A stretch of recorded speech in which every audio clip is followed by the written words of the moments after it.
If you listen to audiobooks as much as I do, then you know that the narration style can make or break a book. As a true audio girly, about 80% of how I consume my books is through audio. The rest is physical books and then my Kindle. My name is Raquel. This is where we come to celebrate and explore Black books. Today, we're breaking down 3 books that I read and how the audio style completely changed my experience. Now, let me first say off the bat, I listen to Alexa. That is my go-to.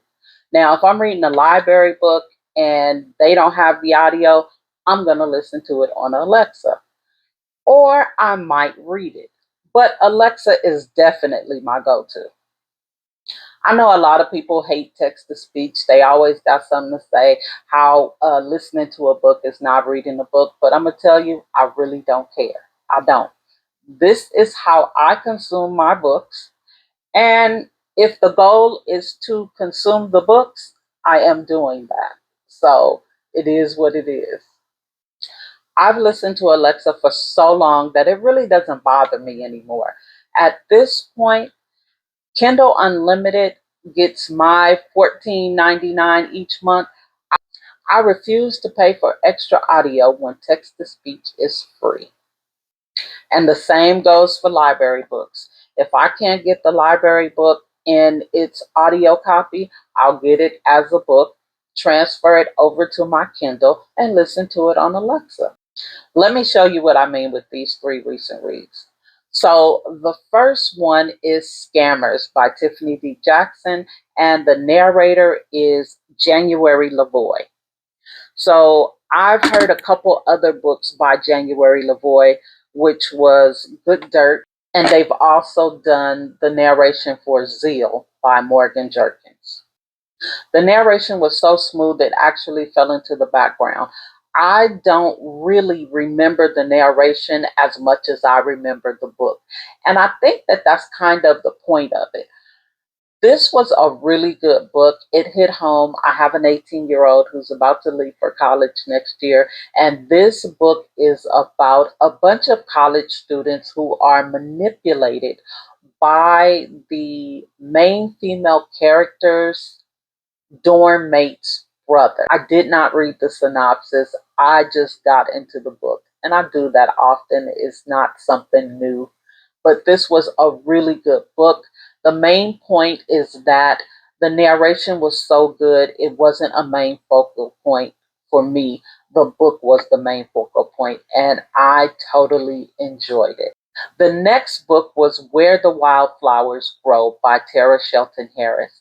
And I have to say that when I'm listening to an audiobook, if I have a choice, my favorite would be to have multiple people narrating. It reminds me of this old school radio show I used to listen to at like 3 o'clock in the morning called The Lone Ranger. And in The Lone Ranger, it was full cinematic theatrics. You had each character had their own voices. You would hear horses galloping, bells ringing, people walking, guns shooting, like everything that was going on, you got a full picture. Now with this one, you didn't get a full picture. You did get the main characters each had their own voices. I don't remember if the second, like the minor characters had their own voices, but I do recall that the main characters had their own voices. I think that it was a great choice to have multiple narrators for this book. So this particular book is about a woman who is on a healing journey. She doesn't know that. She thinks that she is running from her problems, when in actuality, she is running to a whole new life where she is emotionally and mentally healed from her past experiences. I enjoyed this book very much. I don't know if I would have enjoyed it as much on Alexa or if there was only one person reading the book. And definitely one of the things that I enjoyed is that cinematic effect. It feels like you're watching a movie instead of reading a book. This was definitely a good read. or listen for you funny acting folk. And book number 3 is Me for You by Casey Mills. Now, this was one that I listened to on Alexa. Like I said before, I already paid for the Kindle Unlimited subscription. I'm not about to pay an extra $3.99 for each book's narration. Not happening. Text to speech works just fine. I've been listening to Alexa for probably about 10 years. When I first started listening to Alexa, it was weird because there is no emotion in Alexa, there is no voice change. She mispronounces words. I have to go in and look at, what she was saying, but now I'm to the point where most of the time I know what she's saying, even when she goes what she is probably saying, You know what I'm saying? Like, it's just a matter of being familiar enough with your Kindle or text to speech to understand it. I'm to a point where I totally understand. I do every once in a while have to go and look at the name and make sure that it's Malik and not Malik. You know what I'm saying? Something like that, as far as the names are concerned. But for the most part, I don't have a problem with Alexa.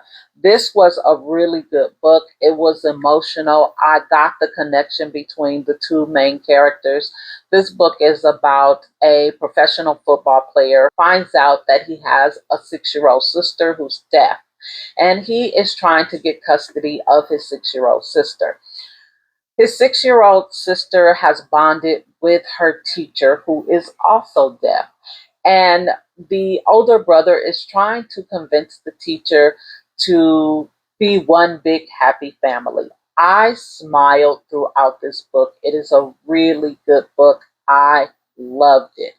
And for me, it didn't make a difference that Alexa was reading the book. Number one, I'm used to the way Alexa sounds, but the book is so good.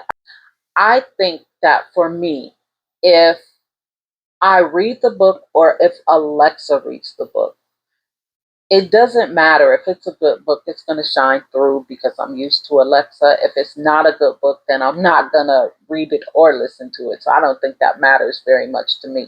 Here's an example of a book that the narration really just turned me off of. It's called Burn Down the Master's House. It's by Clay Kane, and he is the actual narrator of the book.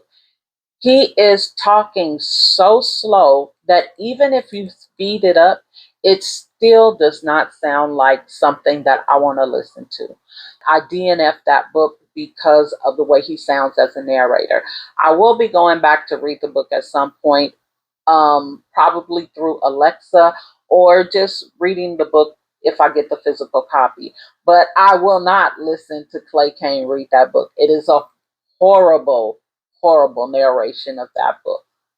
My favorite narrator is Bonnie Turpin and Wesley Saban. Who are your favorite narrators?